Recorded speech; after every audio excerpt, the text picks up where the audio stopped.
Selamat pagi, perkenalkan saya Jiel dari Informatika. Dalam video kali ini saya akan mendemonstrasikan program yang telah saya buat untuk memenuhi UAS praktek dari mata kuliah sistem operasi. Dalam UAS praktek ini kita diminta untuk membuat program sederhana,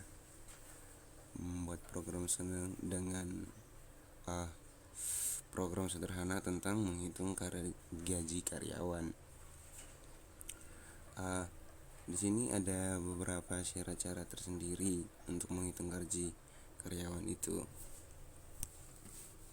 Dan program yang saya buat ini gaji karyawan, tentang menghitung gaji karyawan ini berfungsi untuk menghitung gaji total karyawan berdasarkan gaji pokok dan tunjangan yang telah diberikan kepada karyawan tersebut dengan beberapa syarat tertentu. Dengan inputan yang pertama ada nama, NIK, golongan gaji, status perkawinan, dan jumlah anak. Golongan gaji ini menentukan gaji pokok, sedangkan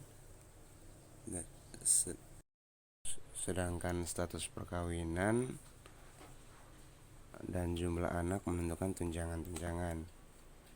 Untuk golongan 1 gajinya 7 juta, golongan 2 3 juta, golongan 3 4 juta, golongan 4 5 juta.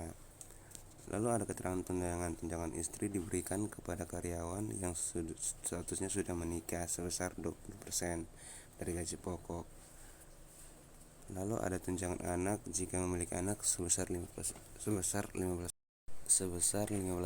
dari gaji pokok, dan juga tunjangan transportasi sebesar 20% dari gaji pokok, dan tunjangan komunikasi diberikan sebesar 200.000.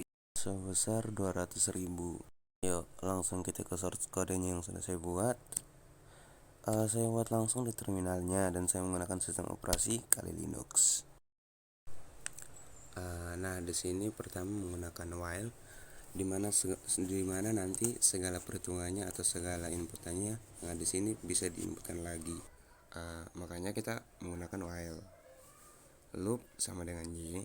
Apabila loopnya sama dengan y, maka akan berulang terus. Kalau misalkan no, ya selesai gitu.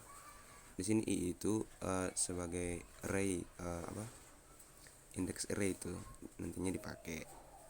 Oke, lanjut masuk ke perulangan. Di sini ada eho, tabel golongan sama gaji pokoknya. Di sini ada i ini yang tadi, yang ini yang divisualisasi nanti.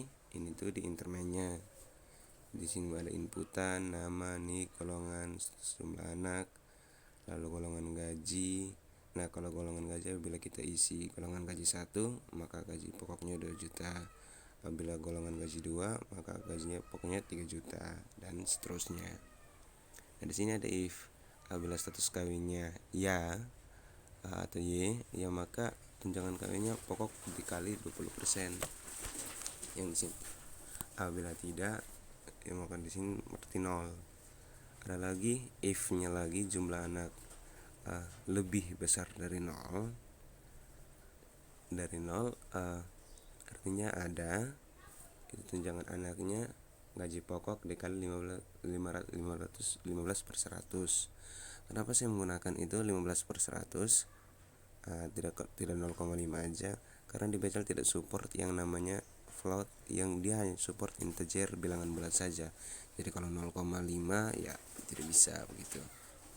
Lalu ada tunjangan transport gaji pokok dikali 200%.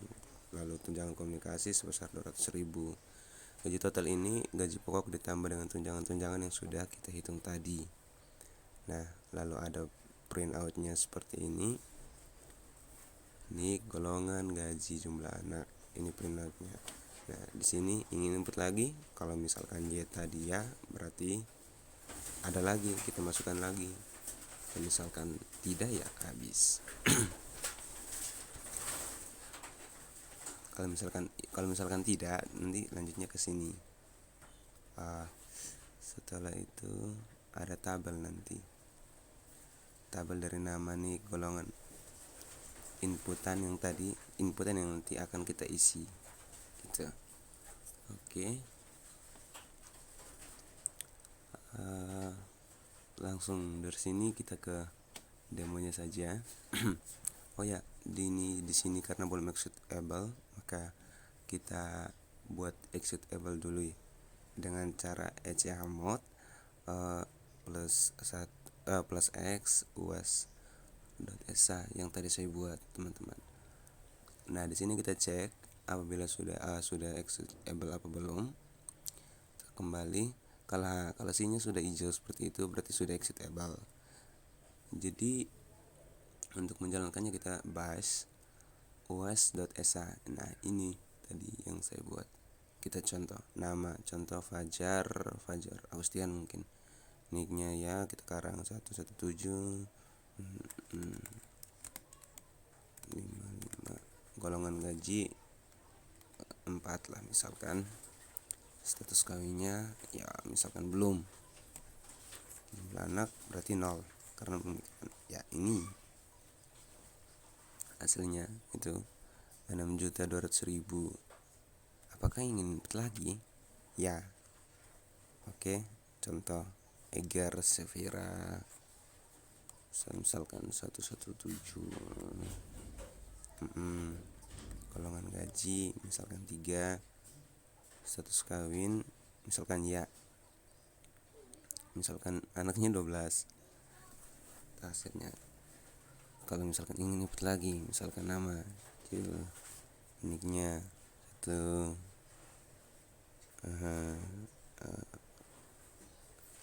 golongan gaji misalkan 1,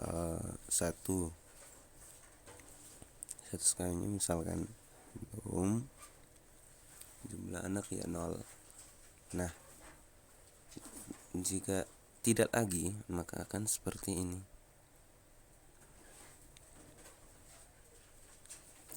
Tabelnya seperti ini. Data-data yang tadi kita inputkan muncul dalam bentuk tabel seperti ini. Ya, mungkin sekian seperti ini. Semoga bermanfaat dan sekian.